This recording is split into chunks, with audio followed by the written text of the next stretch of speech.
Olá, pessoal. Eu sou a Neuza Maria Bojequian, apresentando o programa Diálogos INEU, produzido pelo INCT para estudos sobre os Estados Unidos. E dando continuidade ao tipo de vídeo que nós apresentamos na semana passada, nesse vídeo de hoje, nós também selecionamos uns trechos dos temas de pesquisas que foram apresentados no seminário que nós organizamos na PUC São Paulo, no dia 1º de junho, onde nós discutimos temas políticos, culturais e econômicos das comunidades de origem latino-americana nos Estados Unidos, e também discutimos estudos sobre as relações entre os Estados Unidos e os países da América Latina produzidos aqui no Brasil. E nesse vídeo nós começamos destacando os comentários muito pertinentes do professor Tulo Vigevani, da Unesp, que é uma referência nos estudos de relações internacionais, não apenas no Brasil, mas também no exterior. O professor Tulo começou provocando os presentes ao dizer que não haveria uma alta política, por assim dizer, dos Estados Unidos para a América Latina, mas que haveria, sim, políticas ad hoc, ou seja, políticas específicas, localizadas, datadas.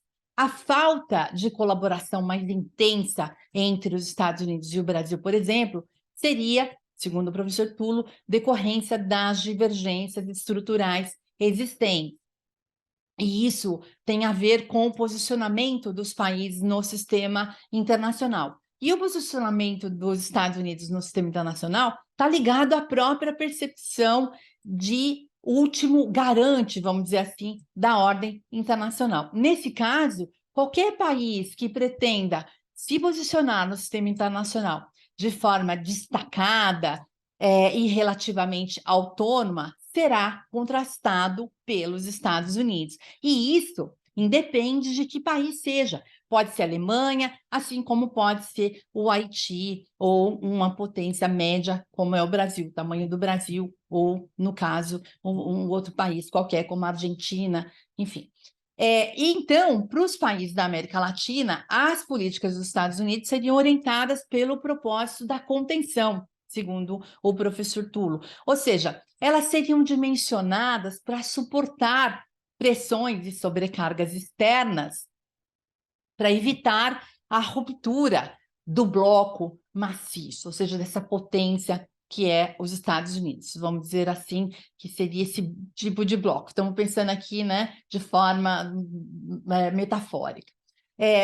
Então, essa pressão que vem, essa sobrecarga que vem, né, de forças externas, de pesos externos, né, que nesse caso tenderiam a vir da China, né, para a região.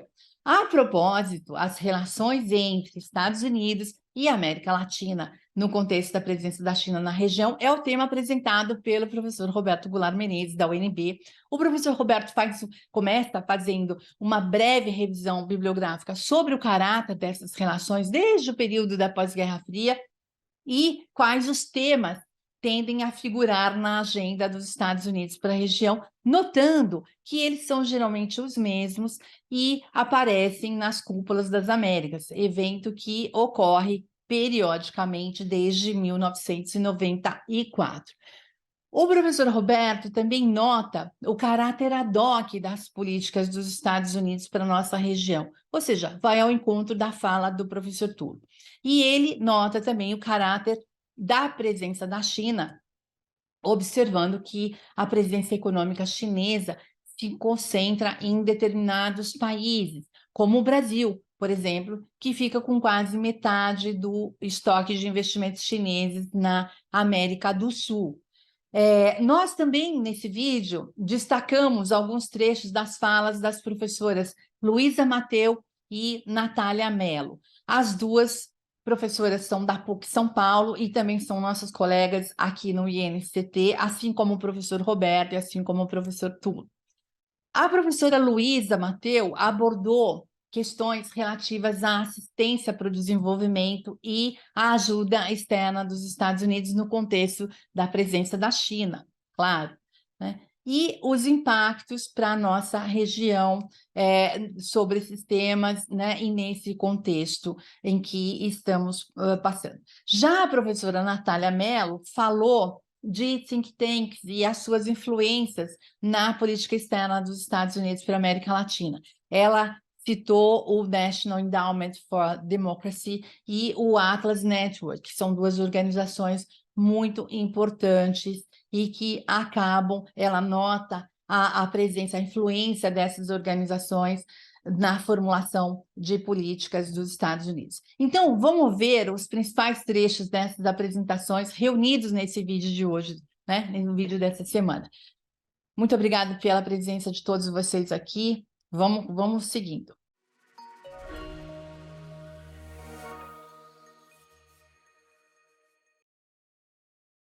Eu me permito fazer um primeiro comentário. Se discute muito qual é a política dos Estados Unidos para a América Latina. Eu vou dar uma resposta provocativa, que não é científica, mas que serve, no meu entendimento, para instigar a nossa reflexão. Eu acho que não há uma política norte-americana para a América Latina. Claro que há muitas políticas americanas para a América Latina. Há muitas políticas ad hoc, localizadas dos Estados Unidos para a América Latina. No período entre a eleição do presidente Lula e a sua posse, e no período imediatamente posterior, houve uma grande discussão, pelo menos nos círculos interessados no tema, que na verdade não são muitos, mas nos círculos latino-americanistas dos Estados Unidos e também no Brasil, houve avanços no sentido de debater a nova agenda de cooperação, de colaboração entre os Estados Unidos e a América Latina. E muitos, tanto nos Estados Unidos quanto no Brasil, estimuladores destas discussões, se referiam ao papel que teria o meio ambiente, a agenda da democracia e dos direitos humanos nestas relações.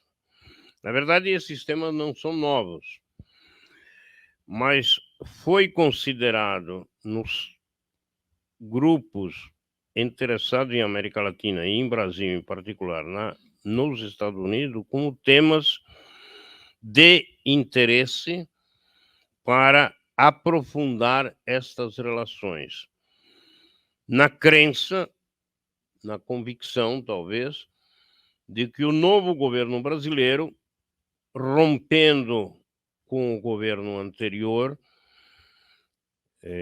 de Bolsonaro, que havia sido tudo contrário à discussão de agenda de meio ambiente, de direitos humanos, de democracia, e correlatos, saúde, toda uma série de outros temas, poderia impulsionar essa agenda. A viagem do presidente Lula a Sharm el-Sheikh,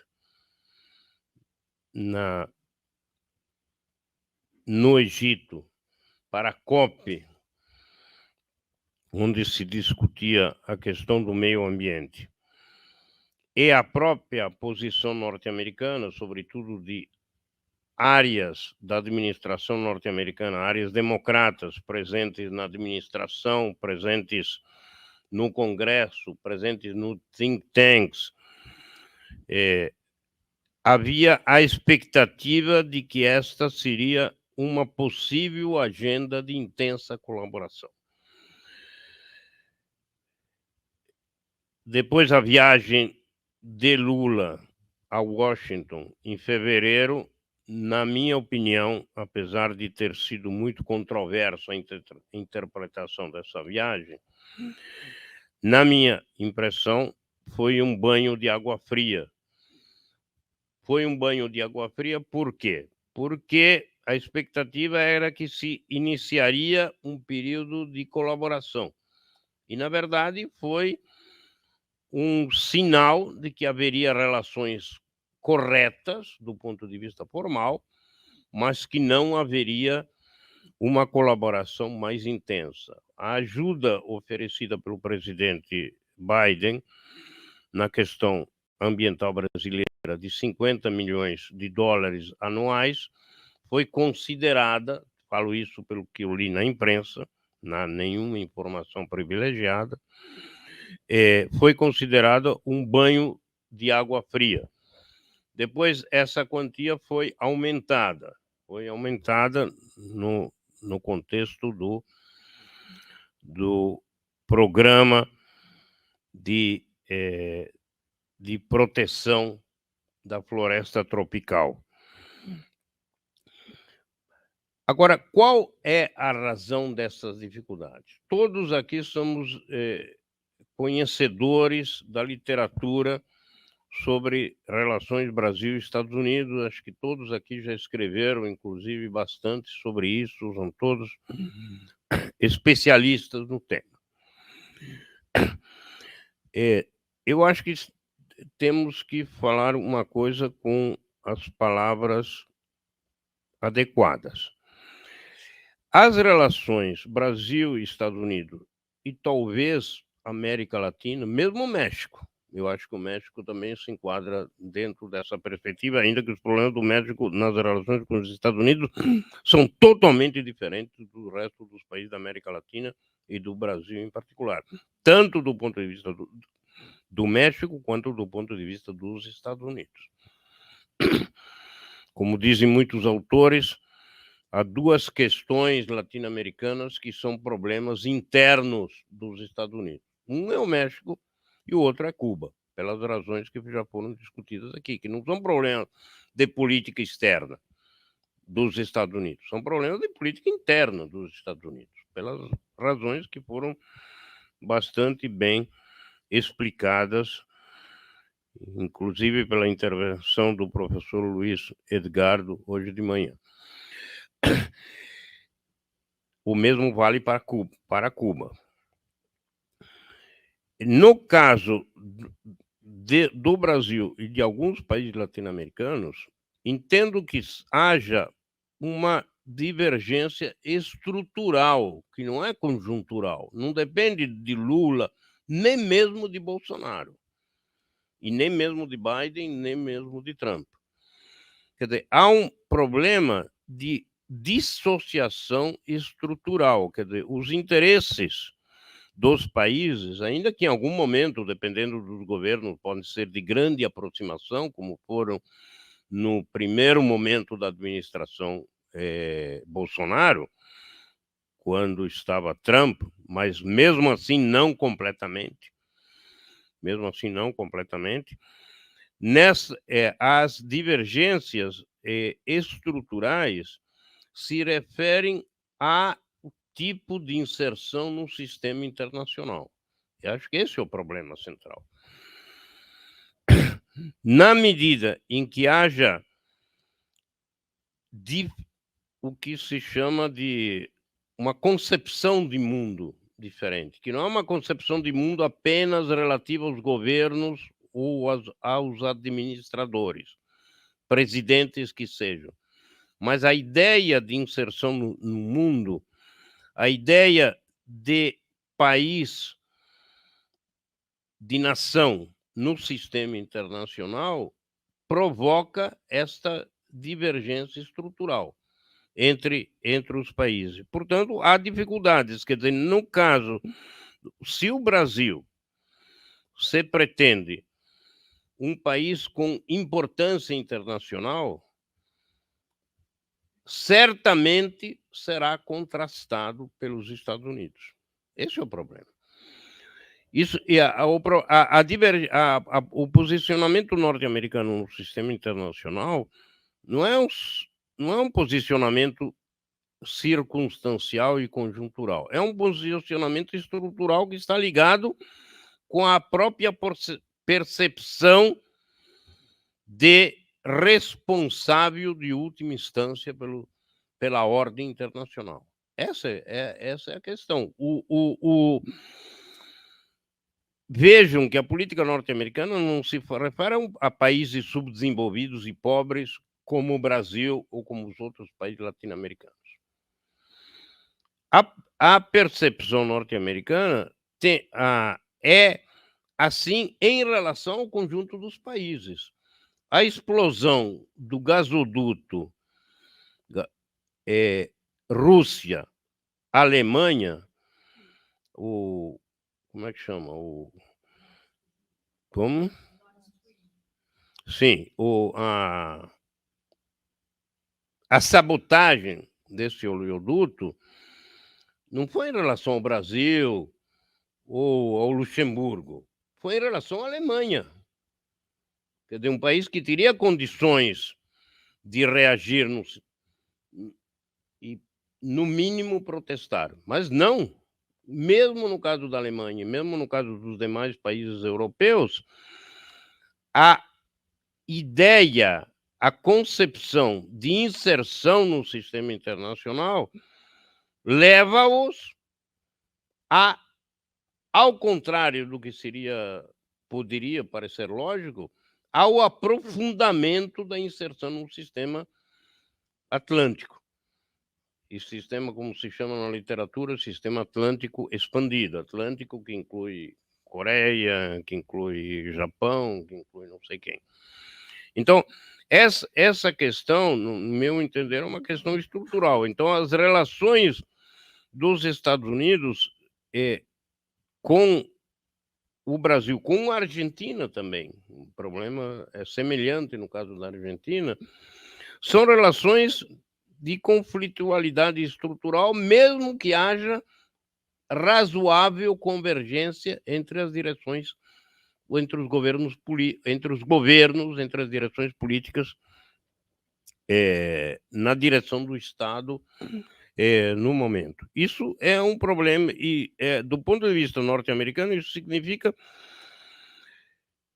que a política existente, de fato, é uma política de contenção. É uma política de contenção. Não é uma política, não está orientada a estabelecer programas de colaboração. Programas de colaboração existem, pode haver, e sempre são arguídos, mas eles são circunstanciais e localizados para alguns temas. Pode, inclusive, ser o tema do meio ambiente, mas para alguns temas que são urgentes. O tema substantivo e o horizonte de longa duração na política americana para a América Latina é a política de contenção e evitar desgarramento e o reforço de posições alternativas à hegemonia norte-americana. Isso vale para, isso vale para o Haiti e vale para a Alemanha. Quer dizer, isso não é um problema de importância do país no sistema internacional.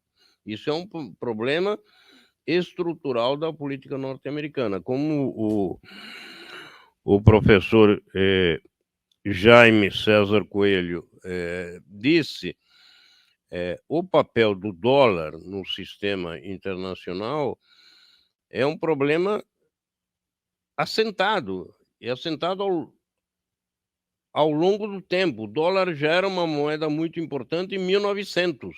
Em 1900, o PIB norte-americano já era o maior PIB do mundo. Os Estados Unidos não era a potência hegemônica no mundo politicamente em 1900, mas o PIB americano já era o mais importante do mundo. E depois, ao longo de muitas décadas, foi-se ao fortalecimento do papel do dólar e Bretton Woods consolidou essa política. Então, eu acho que quando se discute em relações Estados Unidos e América Latina, seria interessante ter esses aspectos como pano de fundo.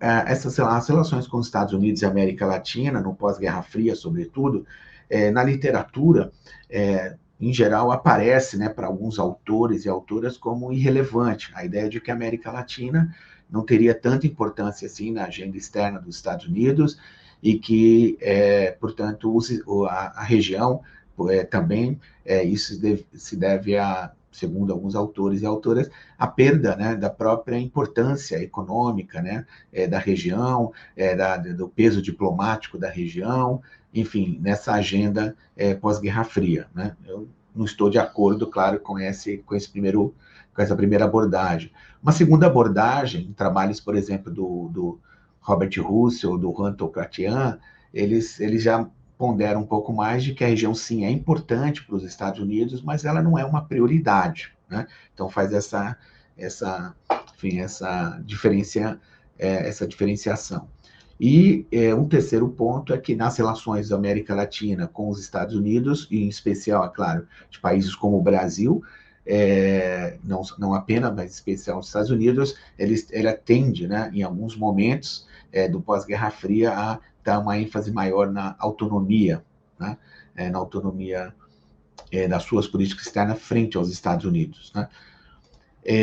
Os temas, como tem sido registrado também na literatura, tem uma lenta mudança na agenda entre os Estados Unidos e a América Latina.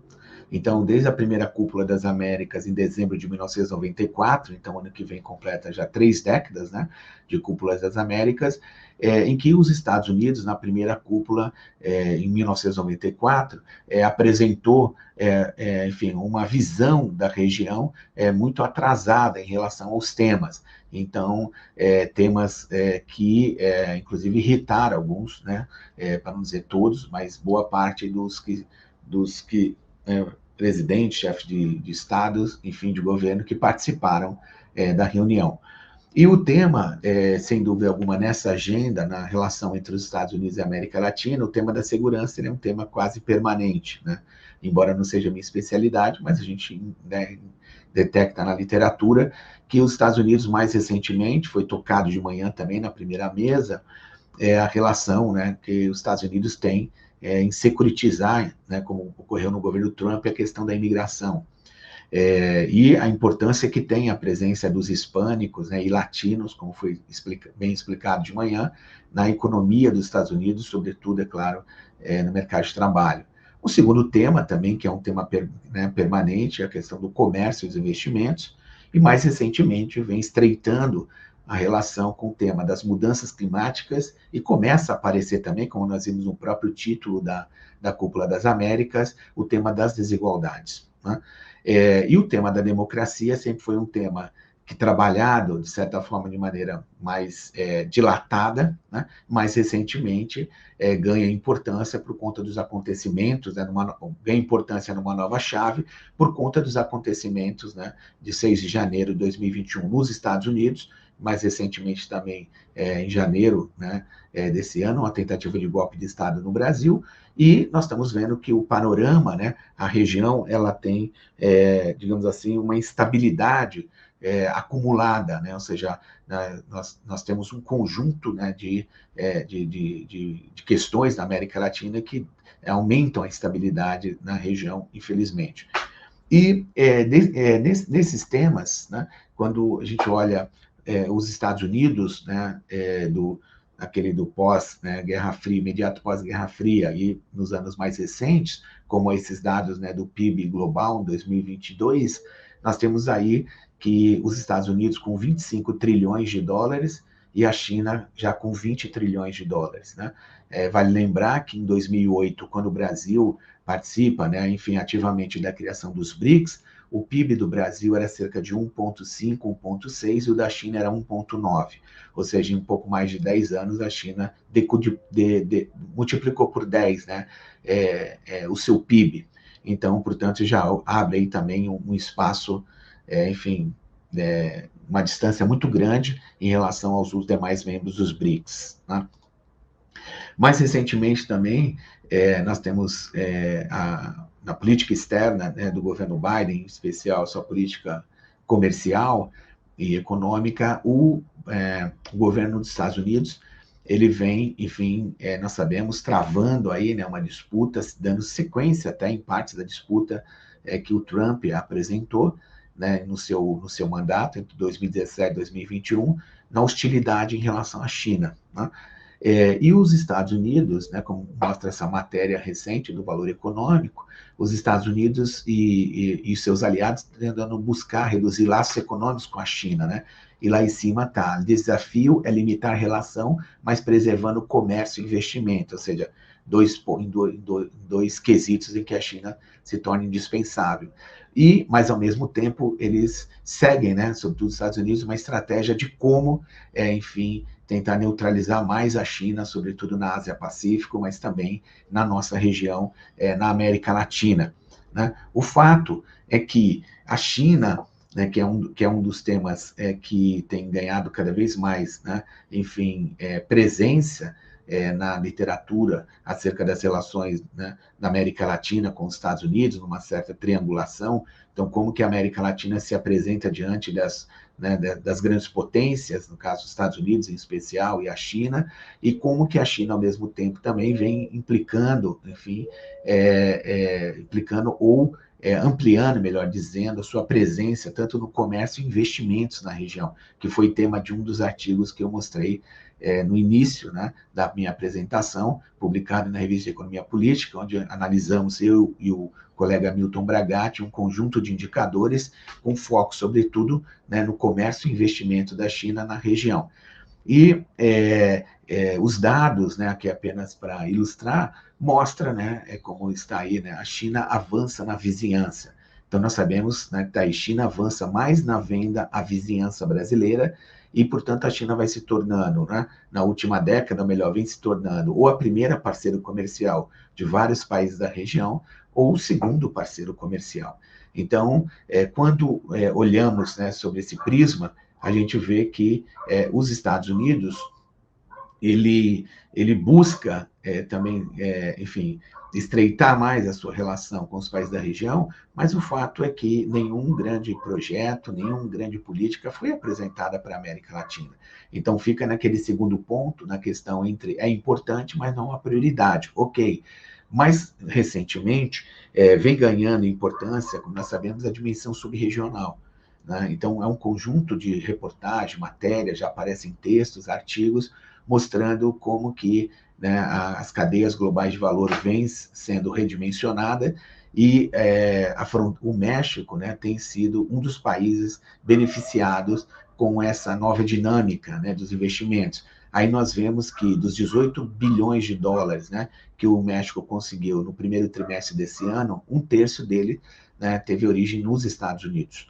Então, mas ao mesmo tempo, o governo dos Estados Unidos, né, o governo Biden, ele não tem uma agenda, para não dizer, né, enfim, ambiciosa, mas uma agenda mais consistente, parece, né, para a região. Então, tem trabalhado de forma mais ad hoc, e o fato é que a América Latina não está, enfim, aguardando, esperando, enfim, as decisões dos Estados Unidos. Mas então, e com isso, a China vai ampliando a sua presença. Isso não quer dizer que a China tenha já disputando, né, um espaço, né, enfim, uma relação que vários países da América Latina já têm de longa data com os Estados Unidos, porque quando a gente olha no caso do Brasil, o estoque de investimento da China no Brasil está em torno de 22 bilhões de dólares. E o dos Estados Unidos são 6 vezes esse montante. Então, está em torno de 122, 123 bilhões de dólares. O segundo país com mais estoque de investimentos no Brasil é a Espanha, com cerca de 58 bilhões de dólares. Então, mas o fato é que esse investimento tem crescido da China no Brasil e em alguns países da América Latina, em especial na América do Sul, que quando nós somamos o comércio da China na América Latina, a gente vê que 6, 7 países têm aí 94%, 95% dessa relação, né? Enfim, essa relação melhor comercial América Latina-China, ela fica fortemente concentrada em 6, 7 países. Então, a China não tem uma presença em toda a América Latina e nem com a mesma intensidade, né, que tem, por exemplo, com o Brasil, que tem cerca de um pouco menos que a metade do total desse estoque de investimentos, né, do estoque de investimento da China na América Latina. Então, essa relação, ainda é claro, para a China, em termos de estoque de investimento externo direto, alcançar os Estados Unidos, teria que ter um volume significativo, né? Um crescimento muito rápido, sobretudo na próxima década. Nós vimos mais recentemente, né, agora, antes de ontem, aqui em Brasília, o presidente Lula realizou uma importante cúpula, né, reeditando, né, que é uma cúpula que o ex-presidente Fernando Henrique realizou em agosto de 2000, aqui em Brasília também, e que essa cúpula, ela acabou que na sua declaração final, com 9 pontos, né, enfim, muito enxuta, chamado Consenso de Brasília, mas embora o título do documento traga a palavra consenso, nós sabemos que as poucas, né, manifestações que nós tivemos ao final da cúpula por parte, por exemplo, do Lacalipu ou do Boric, né, mostra que não foi tão consensual assim os temas, né, tratados na cúpula, e isso, né, também dificulta, né, mostra que a política externa brasileira ela vai ter um esforço dobrado, enfim, para conseguir criar mecanismos de governança regional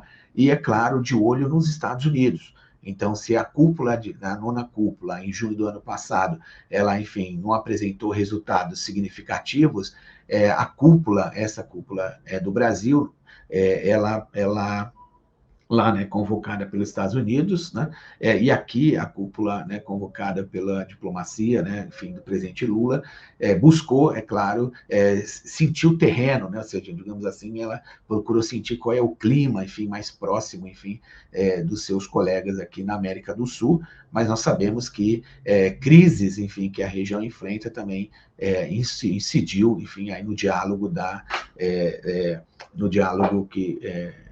temático, né, podemos dizer assim, da cúpula. E os dois últimos pontos que eu destacaria é que um ponto que, o primeiro deles, que o Brasil vem ganhando terreno, é na agenda ambiental, né?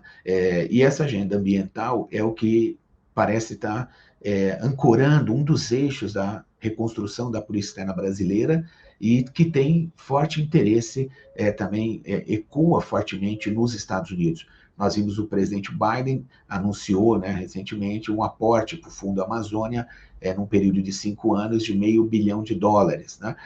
Algumas outras doações também estão chegando, estão sendo confirmadas, mas que o presidente Lula rapidamente, enfim, com a sua diplomacia, com a sua assessoria internacional, já agendou uma cúpula para os dias 8 e 9, né, em Manaus, a cúpula dos países amazônicos, e, é claro, para fortalecer esse vínculo, né, a partir da questão ambiental, enfim, tentar mudar um pouco essa agenda dos países da região, né, isso numa lógica de uma integração, de cooperação, de integração, né, da criação de fórum, pelo menos de um fórum de articulação ou né, político, mas que também a cúpula mostrou, né, no Brasil que não é uma tarefa fácil, porque alguns países, inclusive, rejeitaram, né, até mesmo incluir o tema da Unasul na declaração final.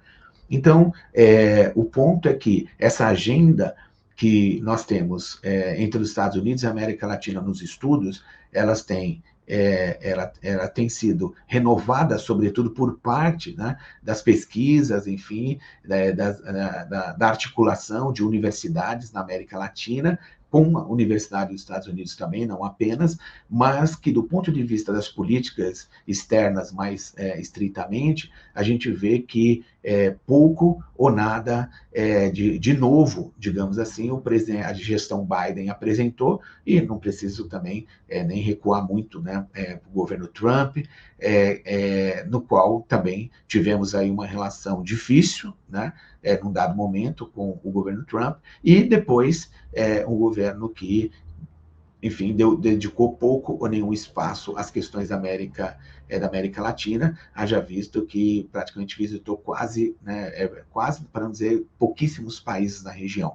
E o presidente Biden também vai encerrar, né, o seu mandato no próximo ano, vai concorrer à eleição, e nós sabemos que, novamente, essa interrogação, parece, então, da parte dos Estados Unidos para a América Latina, ela vai sendo postergada. Era isso que eu tinha para falar até nessa primeira parte, e finalizo por aqui, e obrigado.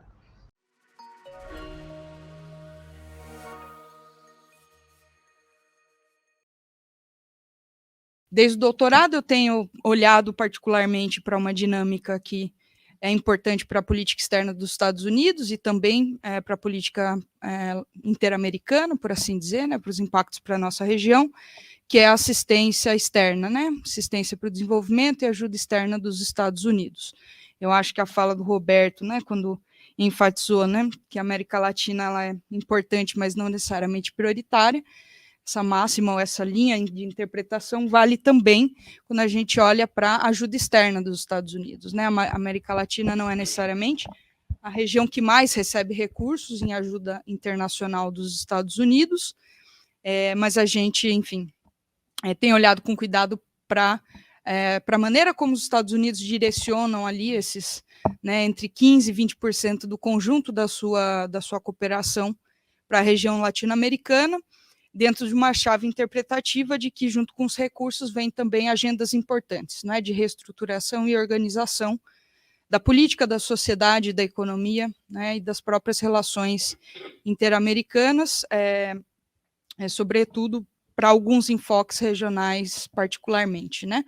Nesse sentido, acho que pensar que as relações interamericanas ou a política externa dos Estados Unidos para a nossa região, ela é bastante heterogênea, né? São interesses diversos que estão afetando as relações no seu entorno imediato, né? Então, fronteira com o México, América Central, os interesses para a América do Sul e algumas agendas específicas que têm chamado a atenção, ou, enfim, né, canalizado e demandado mais recursos, por assim dizer, da ajuda americana, particularmente o combate à criminalidade transnacional de uma maneira geral, né, particularmente a questão do narcotráfico, tanto quando a gente olha para grandes fundos orientados historicamente para a Colômbia, quanto também para o México, e cada vez mais pensando também, né, os países do Triângulo Norte da América Central, e outras temáticas adjacentes, como a própria questão da fragilidade, né, institucional, a questão da democracia, que se conectam em alguma medida com a própria agenda de segurança, né, dentro de uma interpretação que tem me parecido conveniente entender, né, na chave do nexo segurança e desenvolvimento, essa construção de uma leitura estratégica dos Estados Unidos, então agenda de segurança e outras agendas, como por exemplo a da própria migração, agenda de fronteira, etc.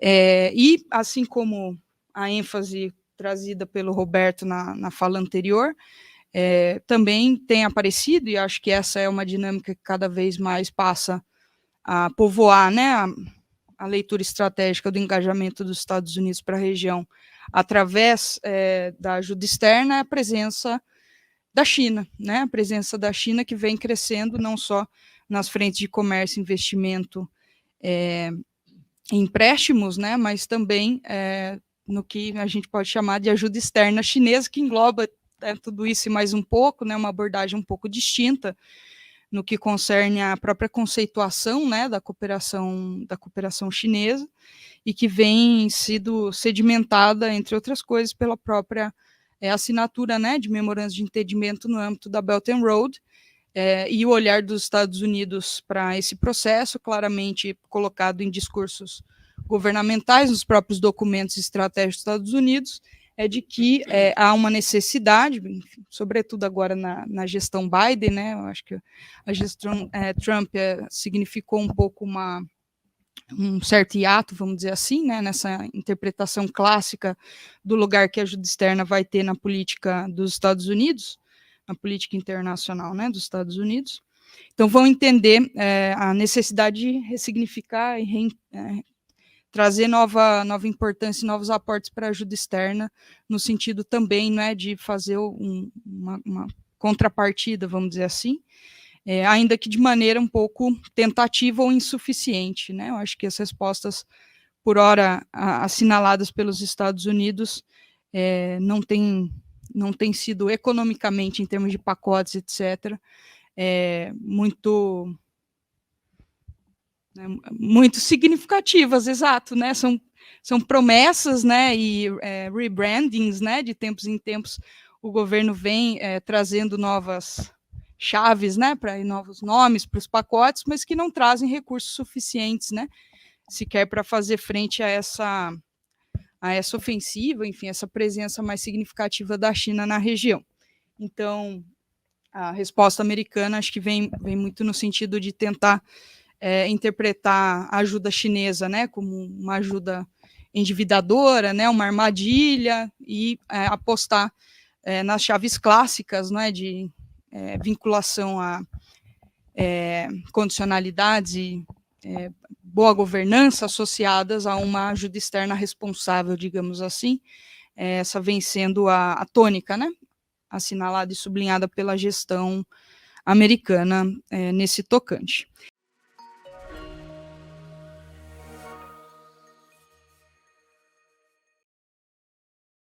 De fato,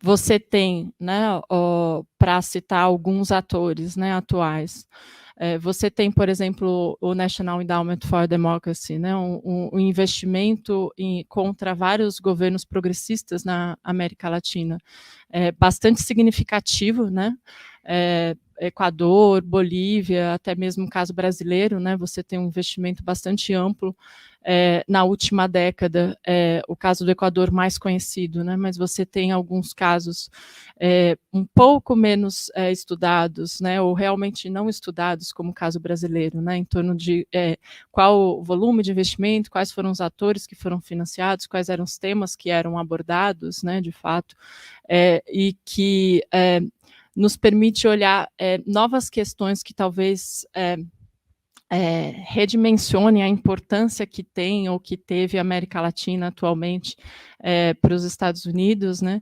Eu acho que um outro destaque no mesmo sentido e que atua, inclusive, muito conjuntamente com o NED, o NED costuma financiar bastante, é a Atlas Network, né? Você tem ali, via Atlas Network, algo bastante significativo da dimensão que a América Latina tem para a Atlas, né? A Atlas é uma organização aí em torno das ideias neoliberais, né? Que você tem como se uma espécie de um grande guarda-chuva, né? De organizações que tanto permite que think tanks neoliberais se filiem a ela, mas muito mais comumente se organiza mesmo para a estruturação e criação de novos think tanks, né? Tanto auxiliando em questões jurídicas, tanto fornecendo, de fato, membros da própria Atlas para constar como membros do Conselho Jurídico, do Conselho Financeiro e etc.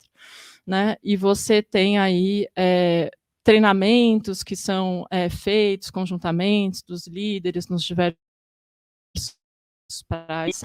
No caso da Atlas Network, por exemplo, você tem alguns números, alguns índices bastante interessantes em relação aos últimos anos, né? Como você tem um crescimento do número de organizações da Atlas aqui na América Latina de 82 para 100. Eu não me recordo agora com certeza se isso aconteceu de 2016 para cá, mas se eu não me engano foi de 2016 para cá, para 22, eu não tenho certeza, 23. E no mesmo período, se você verifica o crescimento no resto em outras regiões, você ou tem uma estagnação, ou seja, né, não há um crescimento dos think tanks, ou você tem até, em alguns casos, um leve declínio, né, de 2016 para cá, em várias regiões, enquanto na América Latina você tem um grande enfoque de crescimento, né, e mesmo antes esse crescimento já estava acontecendo, mas esses últimos anos o crescimento foi ainda mais significativo, né. E isso você tem um crescimento tanto em número de think tanks, de fato, que foram criados, mas você também, se você for verificar o número de investimentos, você tem um investimento muito significativo na América Latina e especificamente no Brasil nos últimos anos, né? Na mesma forma, você tem outros grupos, né, que também vêm crescendo, né, que em conexão esses dois por causa de orientações, são os que eu tenho mais um pouco na cabeça, mas você tem outros grupos que também vêm crescendo a atuação aí de organizações, né, e outras aqui na América Latina, né. O que eu acho que coloca um pouco uma questão não só em relação à importância, né, mas também em relação a que tipos de relações, né, e que prioridades, né, que os Estados Unidos estabelecem na relação com a América Latina, né, até a própria questão de você pensar essa política externa, né, autônoma e muitas vezes que busca mais rivalidade com os Estados Unidos, né, às vezes esse espaço talvez não seja um espaço mais fácil para conduzir certas questões, né, e outros grupos, né, acabam tendo um potencial, né, de você, de fato, buscar um redirecionamento de ideias, né, buscar um redirecionamento de políticas, né, buscar uma aproximação, né, em relação a questões que também interessam aos Estados Unidos, que me parece que às vezes acabam tendo uma eficiência, né, que é bastante significativa e que é bastante interessante, né. Muito bem, pessoal. Então, a gente fica por aqui, por essa semana. Eu espero que vocês tenham gostado de mais esse vídeo, que vem trazendo essas falas dos nossos convidados aqui no evento que organizamos. E se você gostou desse vídeo, deixa aqui para a gente um gostei, um like para a gente, tá? A gente vai agradecer muito. Eu, particularmente, agradeço muito. Preciso desse like de vocês e a todos e a todas que seguem aqui com a gente, seguem as nossas apresentações aqui no canal. Muito obrigada, de verdade. E eu peço para que vocês fiquem com a gente, dê essa força que a gente sempre vai apreciar isso. Até mais.